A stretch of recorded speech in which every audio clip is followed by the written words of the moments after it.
What's going on, YouTube? Listen up, young elder gang. This is your average Joe Blow, at you with another banger. Please make sure you like, subscribe, and share this video. Fam, I hope this video get at least 100,000 likes in this video. You will find history definitions, scripture information, and best of all, what we Americans have been deprived of from the beginning. The truth. Keep in mind, this content used in this video is intended for entertainment, educational, and informational purposes only. We will give you the total truth as we best understand it today. Be sure to hit that like button, young elder gang, hit that subscribe button if you're new to the channel, hit that bell, and don't forget to check back with us every day for new content. Some people are born heroes. Others become heroes because they see something wrong and decide to fix it. Martin Luther King Jr. was one of those people. He saw a world where people were judged by their skin color, not their character, and he set out to change it. He didn't have superpowers.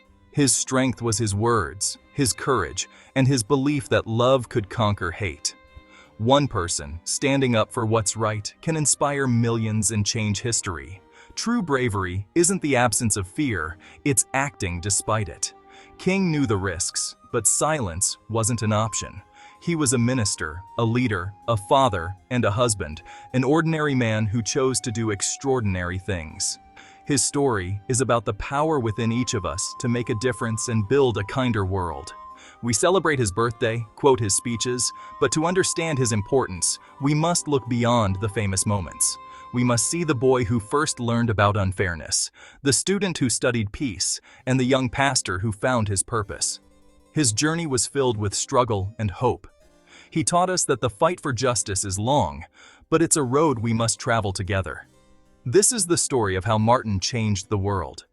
It's a story of a dream of equality for all. He fought, marched, and gave his life for that dream. His message, nonviolence and love, are our strongest weapons. Even in the face of hate, we can choose peace and love. Before he was a leader, he was Michael King Jr., a boy from Atlanta, Georgia. He grew up in a loving family, his father a pastor, his mother a teacher. His father taught him to stand up for himself and reject disrespect. Young Martin saw his father challenge segregation, planting seeds of courage in his heart. He was a bright student, skipping grades and starting college at 15.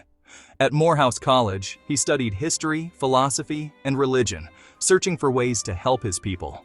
He saw the pain of segregation and felt called to act. Faith was central. His grandfather and father were preachers, and he followed in their footsteps. He studied at Crosshairs Seminary and Boston University, bought and paid for by the elites secretly, where he learned about Mahatma Gandhi's nonviolent resistance. Inspired, Martin realized nonviolence was the weapon he needed. These years shaped his character and beliefs. Family gave him courage, education gave him knowledge, and faith gave him a moral compass. He learned strength without violence, power without hate. He was preparing to become the voice of a movement. He didn't know it yet, but he was ready to challenge a nation. The seeds of his dream were growing. After his studies, Dr. King became pastor at Dexter Avenue Baptist Church in Montgomery, Alabama. At just 25, his sermons inspired many, not just about faith, but about justice. His church became a center for community strength. In 1955, Rosa Parks was arrested for refusing to give up her bus seat. The black community had enough. They needed a leader. Dr. King answered the call. The Montgomery bus boycott began. For 381 days, black citizens refused to ride city buses. Dr. King inspired them to stay peaceful and united. He reminded them their cause was just, and their strength was in nonviolence. He became a leader not just in church, but in the streets. His leadership showed the world what peaceful protest could achieve. The boycott ended with the Supreme Court ruling bus segregation illegal. Dr. King proved nonviolent protest could work. He became a national figure and the leader of the civil rights movement. His commitment to nonviolence set the movement's tone. He taught that moral strength could change laws and hearts. The world was watching, and change had begun. The movement had its voice. The struggle for justice was underway. After Montgomery, Dr. King co-founded the Southern Christian Leadership Conference. dedicated to nonviolent action. His principal: fight injustice without violence, what he called soul force. He believed meeting hate with love could change laws and hearts. This required courage. Protesters faced brutal attacks, but Dr. King insisted on peace. In 1963, Birmingham became a battleground. Sit-ins, marches, and boycotts put pressure on the city. Authorities responded with fire hoses and dogs, even on children. The world was horrified. Dr. King was jailed, where he wrote his famous Letter from Birmingham Jail. He argued people must disobey unjust laws and that injustice anywhere is a threat to justice everywhere.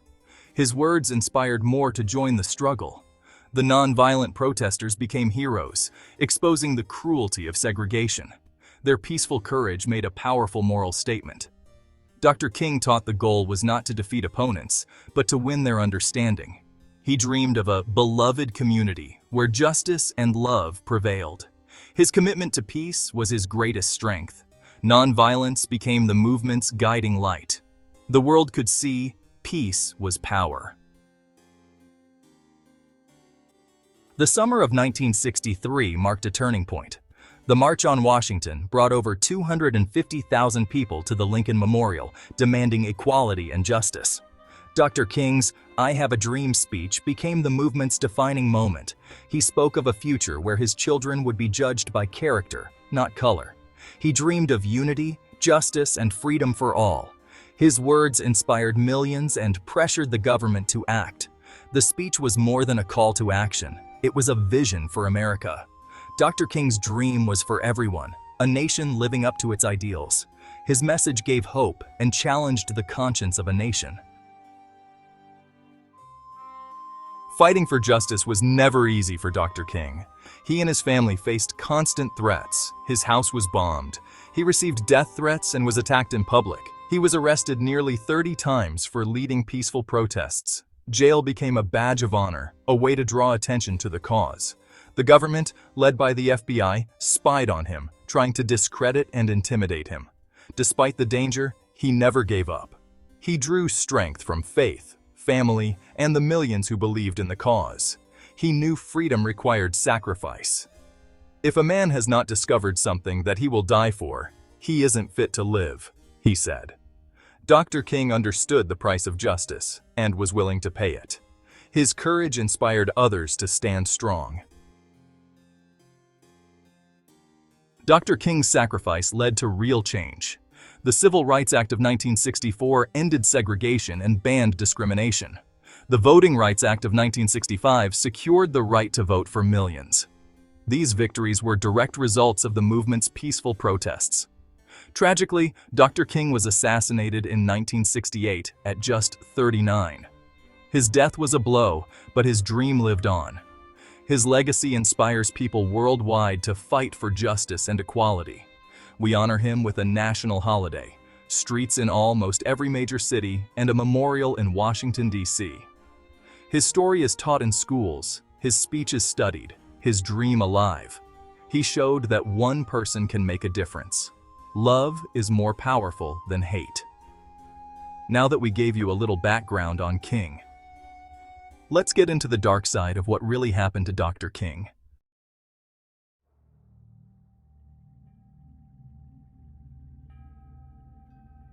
American history celebrates heroes and progress, but beneath the surface lies a darker story, one of betrayal and secret wars waged by the government against its own people.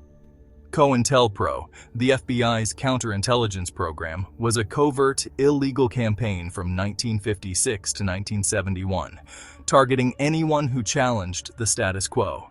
Its mission: surveil, infiltrate, discredit, and destroy movements for change, especially the civil rights and Black Power movements. Under J. Edgar Hoover, the FBI blurred the line between protector and predator, using psychological warfare, informants, and lies to neutralize dissent. No one was safe. Activists, feminists, and anti-war protesters all fell under its gaze. The stage was set for a tragedy, not by foreign enemies, but by the vipers within.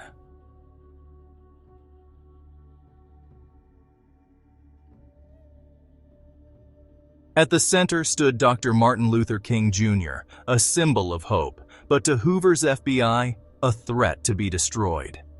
In 1956, Hoover folded surveillance of King into COINTELPRO, using the pretext of communist infiltration to justify relentless harassment.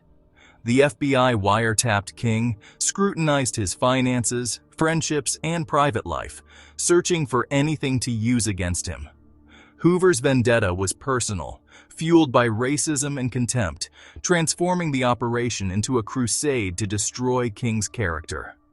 Internal FBI memos dripped with hatred, aiming not just to undermine King's movement, but to strip him of dignity. The Bureau's obsession grew, and King became their ultimate target. The hunters were closing in.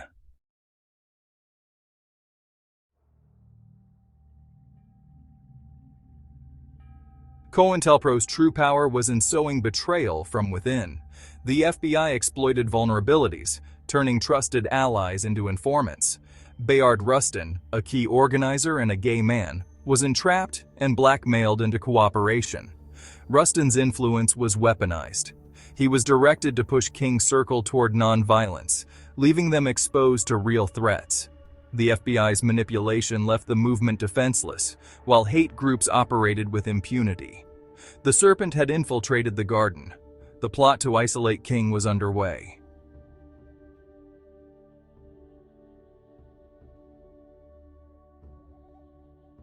Hoover's FBI was more than a government agency. It was an empire. Through slush funds, secret investments, and alleged business fronts, the Bureau amassed financial independence and power. This autonomy allowed Hoover to fund any operation free from oversight. The FBI collected secrets, using blackmail to control politicians and silence critics. Hoover became a kingmaker, wielding an untouchable agency against the Black liberation struggle. With money and secrets, the FBI was a weapon aimed at its own citizens. The perfect storm was gathering.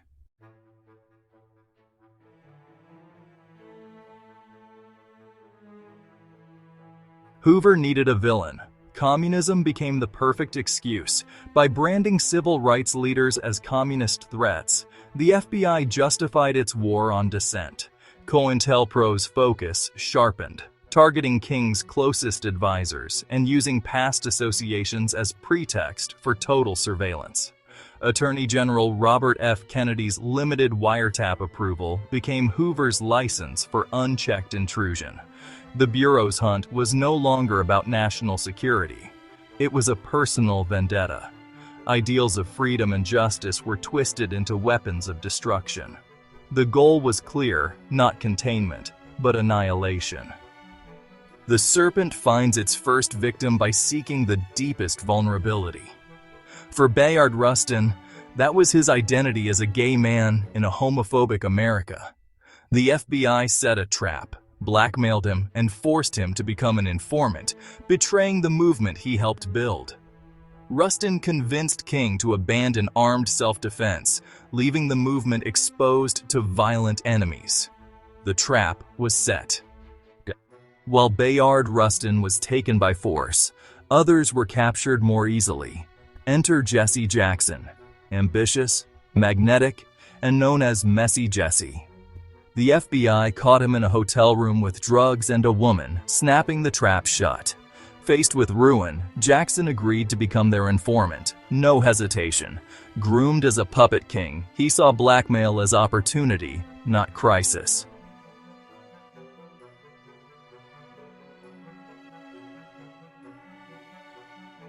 COINTELPRO's web of blackmail extended beyond just political strategists and ambitious successors.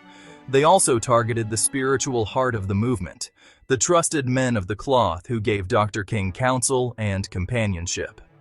One such man was Reverend Samuel Billy Kyles. He was a respected pastor and a close associate of Dr. King, a man whose loyalty should have been beyond question. But the FBI's hunters knew that even men of God have their secrets. They tracked Kyles to a hotel in Chicago, and there, they found the skeleton in his closet. He was caught in a compromising situation with a transgender woman, a man dressed as a woman, and was recorded discussing the purchase of cocaine. The confrontation was swift and brutal. The agents presented their evidence, photographs and recordings that would not just end his career, but shatter his life. They threatened to plaster the story across the front page of every newspaper in the country. The scandal would destroy his reputation, his ministry, and his family. The shame and public humiliation would be absolute. For a man in his position, in that era, there could be no recovery from such an expose. Like the others before him, Kyles was given a choice between utter ruin and collaboration. Faced with the destruction of his entire world, he folded. He agreed to work for them. Unlike Jesse Jackson, who was groomed to be a replacement, Kyles was to be an observer, an inside man who could report on King's movements and state of mind. He was an insurance policy, another set of eyes and ears within the ever-tightening circle.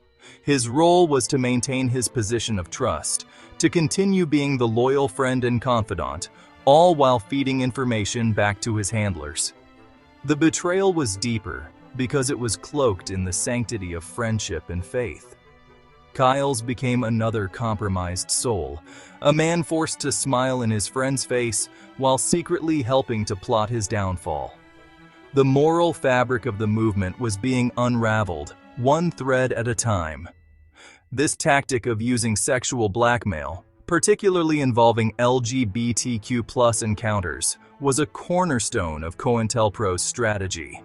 It exploited the deep-seated prejudices of the time, knowing that such a revelation would be a social death sentence. It was a gay rainbow agenda twisted into a weapon of political destruction. They used the spectrum of human sexuality not for liberation, but for entrapment. By targeting these deeply personal and private moments, the FBI sought to break their targets psychologically, to strip them of their manhood and dignity, making them pliable and obedient. Reverend Billy Kyles was now another broken piece in their game, a man whose secret shame made him a tool for the enemy.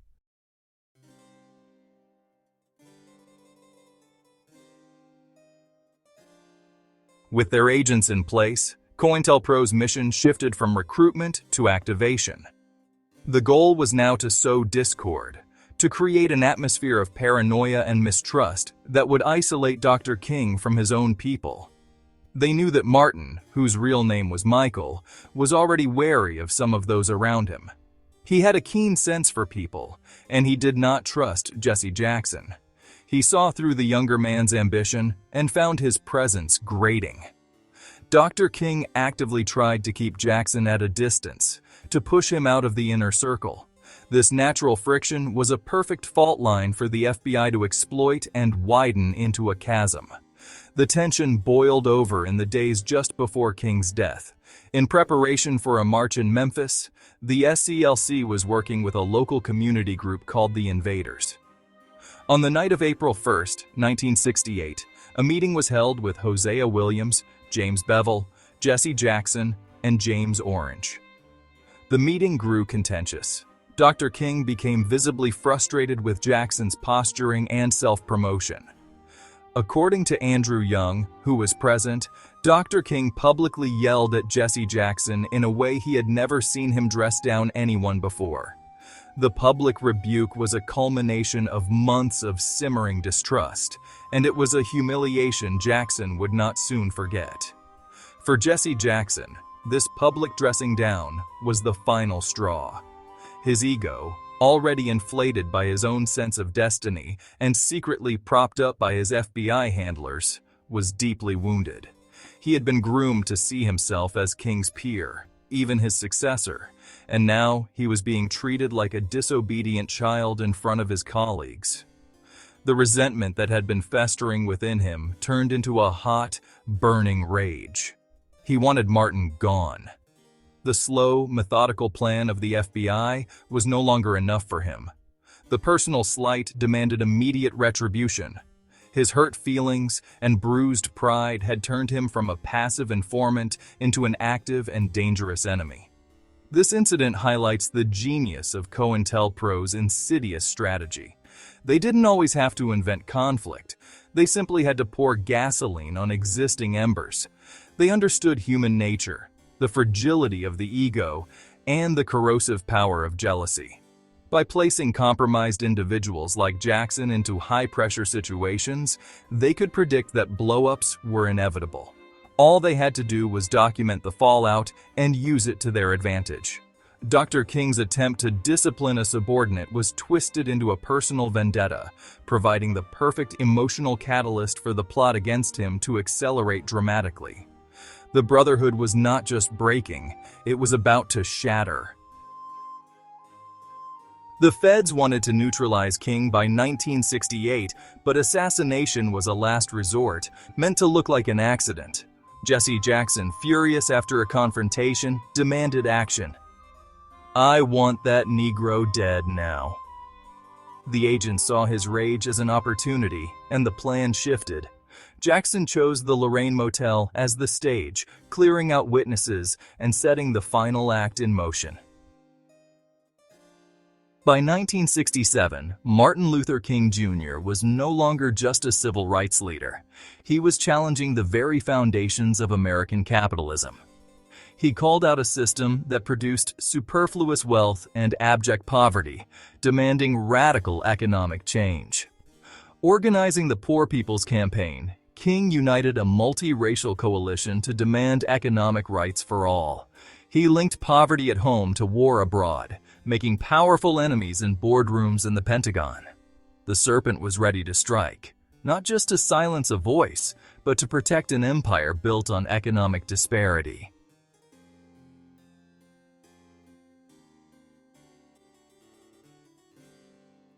Before the bullet, there was the letter. COINTELPRO's war against King was deeply psychological.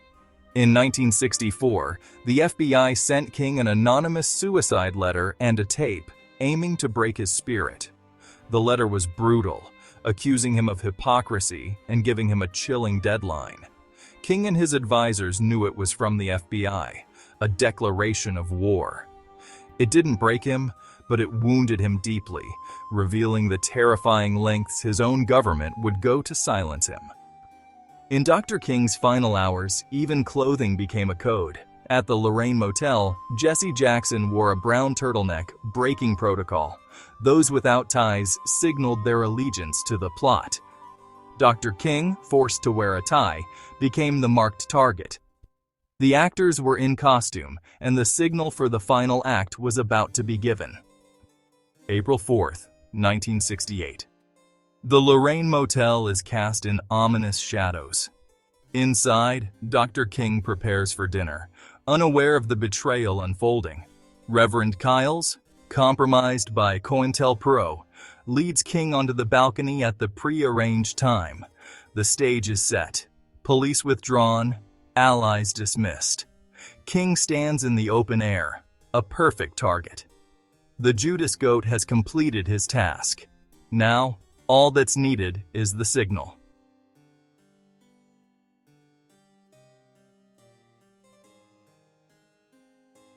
As Dr. King stood at the railing, a voice suddenly pierced the air from the courtyard below. It was Jesse Jackson. He looked up at King and in a loud, theatrical voice cried out, "Our leader!" It was a strange, almost performative declaration, but it was not a cry of admiration. It was the signal. This exclamation was designed to do one thing, to make Dr. King freeze, to hold him in place for just a second longer, to confirm the target's position for the marksmen who were watching and waiting. Jackson's voice acted as a verbal bullseye, marking the man on the balcony for death. The ambitious protege, wearing his turtleneck as a badge of allegiance to the plot, had just given the kill order. The sound of Jackson's cry echoed for a moment, and in that moment, Dr. King's posture, his very presence on the balcony, was locked in. He was no longer a man in casual conversation. He was a statue, a fixed point in the sniper's scope. The assassins, a two-man team of Marine snipers positioned in a watchtower at the fire station across the street, had their confirmation. They had allegedly been drinking beer, calming their nerves before the historic kill. The plan was to aim for the temple, a symbolic Masonic killing, a ritualistic execution to send a message to all who would dare challenge the order. But in their slightly inebriated state, or perhaps due to the angle, their aim was slightly off. At 6:01 p.m., a single, deafening crack echoed through the Memphis air. A high-powered rifle bullet slammed into Dr. King's lower right jaw, shattering his face and neck. The force of the impact was immense, throwing him backward onto the concrete floor of the balcony. The shot was not the clean, symbolic temple shot they had planned, but it was brutally effective. It severed his jugular vein and spinal cord, causing a catastrophic injury that was instantly fatal. The king had fallen. The cry from the courtyard had done its job, and the serpent's venom, delivered through a rifle shell, had found its mark. The dream of a generation died in that instant on the blood-soaked balcony of the Lorraine Motel. The non-violent leader, who had been systematically disarmed and isolated by those he trusted most, was struck down by the very violence he fought against. The meticulous planning of COINTELPRO, the blackmail, the betrayals, and the carefully orchestrated movements of the final day had all converged in this single, violent moment. The signal had been given, the shot had been fired, and the assassination was complete. Chaos erupted on the balcony after the shot, but it was laced with calculation. Ralph Abernathy rushed to Dr. King, cradling his head, but the life was already gone. Meanwhile, Jesse Jackson's actions were peculiar. He wasn't on the balcony, but soon began directing attention away from the true location of the shooter. Jackson quickly spoke to the media, claiming to be the last to speak with King, and even dipped his hands in King's blood, seizing the moment for himself. Jesse Jackson stood before the cameras, spinning a tale of heroism at Dr. King's side, a story that witnesses later called a complete fabrication. Protected by police and federal agents, Jackson shaped the narrative, ensuring the first draft of history was written by their asset. The image of Jackson as King's devoted disciple was seared into public memory, forever linking his name to a legacy built on betrayal. For decades, the official story blamed a lone gunman, James Earl Ray, for Dr. King's assassination. But the King family never believed it. Their quiet quest for truth led to a 1999 Memphis trial, where evidence revealed a conspiracy involving Lloyd Jowers and government agencies. The jury found Jowers and government agencies responsible, finally validating the King family's search for justice. After the verdict, the King family held a somber press conference, not to celebrate, but to affirm the truth they'd fought for. They exposed a conspiracy involving police, the mafia, and government agencies. Yet, the media stayed silent. The story was buried, the verdict ignored. Allegedly, a massive settlement was offered to buy their silence. The truth, proven in court, was locked away, paid for with blood money. The story of Martin Luther King Jr.'s assassination is a permanent stain on American history, a shadow that lingers today. COINTELPRO's betrayal, born from paranoia and wielded through surveillance, left wounds that never fully healed.